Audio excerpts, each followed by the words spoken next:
Now the second application of Gauss theorem, electric field due to uniformly charged volume a spherical cell.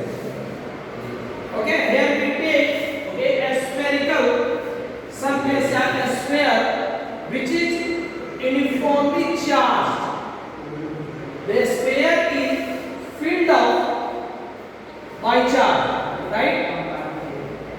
Let us consider a sphere whose radius is r is charged. We take a point P on two cases. One is that inside the charge sphere and outside the charge sphere. First of all, we take the point P inside the charge sphere. इस charge sphere के अंदर में side में हम एक point P लेते हैं, which are the distance r from the center O. Here is the elementary area ds. This sphere is called Gaussian sphere, and the charge per volume means the charge density is rho. So first of all, when the r is less than or equal to r, applying Gauss's theorem over the Gaussian sphere,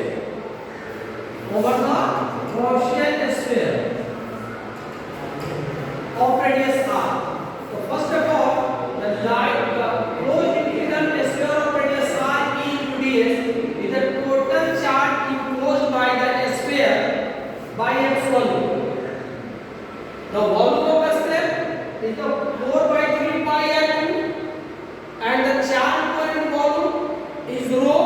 Now the total charge enclosed by the sphere is 4 by 3 pi r2. Okay, right? By epsilon.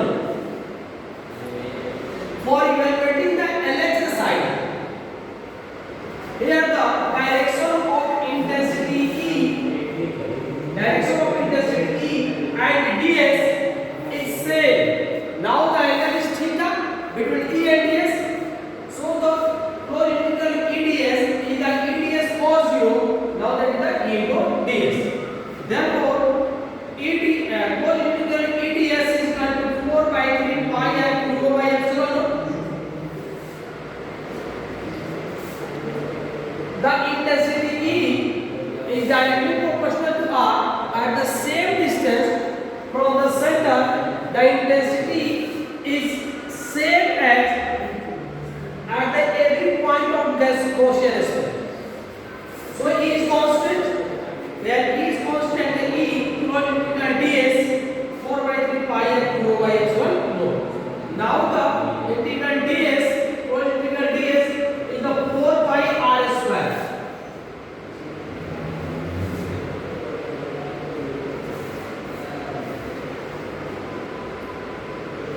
Into 4 pi r square.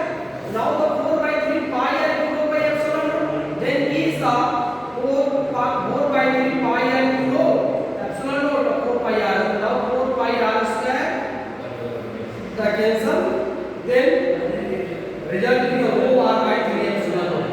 Means the intensity E is the rho r by 3 epsilon naught when r is less than and equal to r. In vector form, we can also write E vector rho r vector by 3 epsilon naught. As E is varies, here E vary with r because this is the constant, E vary with r. Here the r will vary, E will also vary. So now E varies with directly proportional to r. Then E versus r should be a straight line. This is the first condition. Now the second condition, the point P outside the spherical volume, charge spherical volume. Here the point P is outside and the intensity E along with the elementary area ds. Now the charge enclosed by the spherical volume, the total charge spherical volume inside the Gaussian sphere. So now the total enclosed by Gaussian spherical charge 4 by 3 pi r q is equal to q. Let us consider q. Then E into ds charge enclosed by epsilon naught. Then E into 4 pi r square q by epsilon naught. Now E is equal to q by 4 pi epsilon naught 4 pi r square epsilon naught. This is the intensity when r is greater than 2r is the q by 4 epsilon r square. Here r is directly